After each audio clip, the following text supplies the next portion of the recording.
Hi, Barry Young here again, talking to you about taps in the workshop.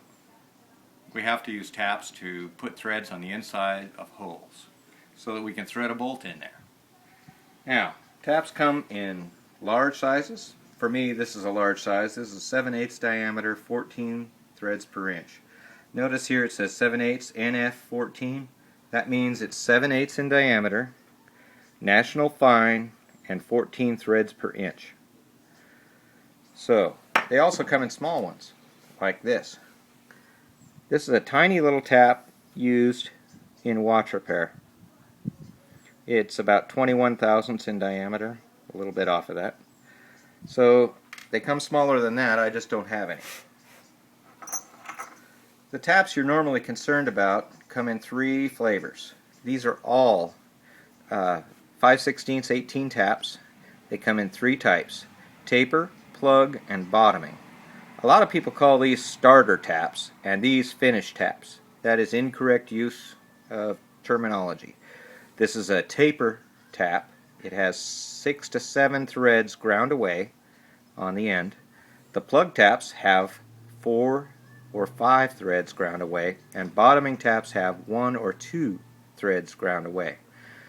These are used for getting all the way to the bottom of the hole after you've started with a taper tap, and then a plug tap, and finally finish with a bottoming tap, depending on the depth that you need to go to.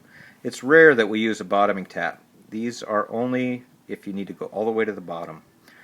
Most people use a plug tap all the time. Taper taps are more unusual. Okay, so we start with a taper tap. Then if we need deeper threads, we follow with a plug tap and finish finally with a bottoming tap.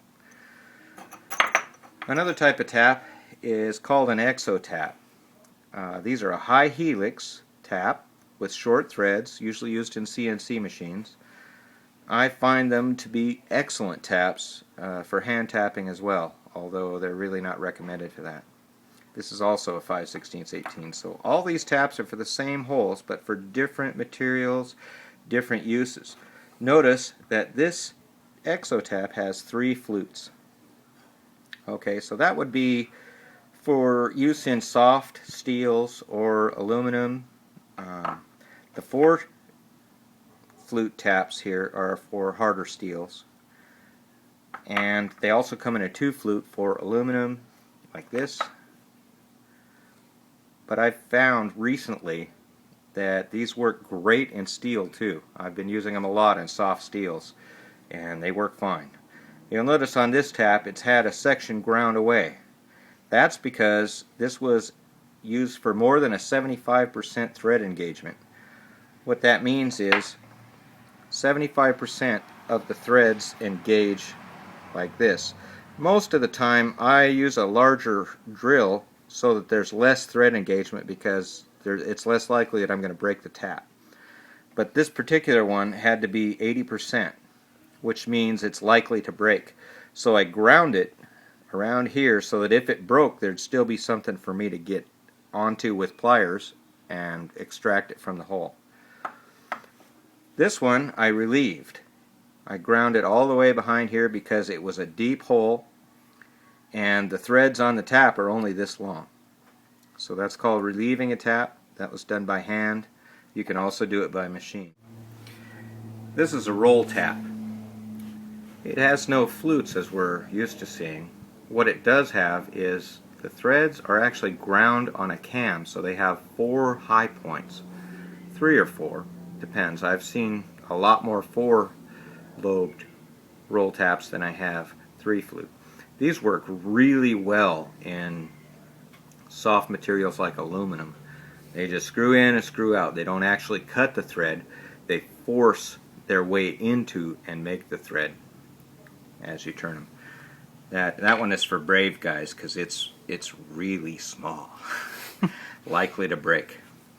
This is a pipe tap, which is basically the same as a regular tap, except it's tapered because pipe threads are tapered.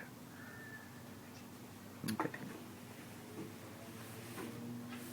When you are putting taps in, if there's any way that you can use one of these devices, a spring center, This causes the tap to go in straight. You'll notice in the back of most taps, almost all taps, there's a place with a 60-degree center. So you put this baby in the tailstock, compress it, and then move your tailstock up, and as you screw this in, the spindle will come out. What this does, it just absolutely ensures straightness. You're much less likely to break the tap if you use one of these spring centers.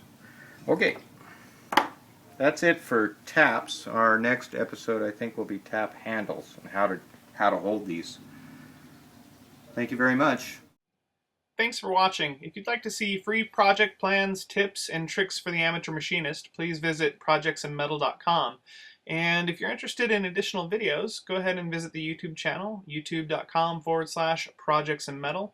And please do not forget to subscribe. Thanks.